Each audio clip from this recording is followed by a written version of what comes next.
This is Elbi, a sprightly baby elephant with ears too big for his face and a heart even bigger. While most elephants walk with purpose, Elbi hops, joyfully, clumsily, and always with a giggle. His bounding steps often lead to unexpected places: a floating flower meadow, a pond that sings back, or a cave of glowing crystals. But Elbi is never truly alone.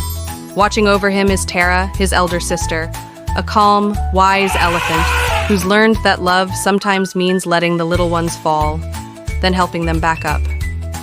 She's gentle but fierce when it matters.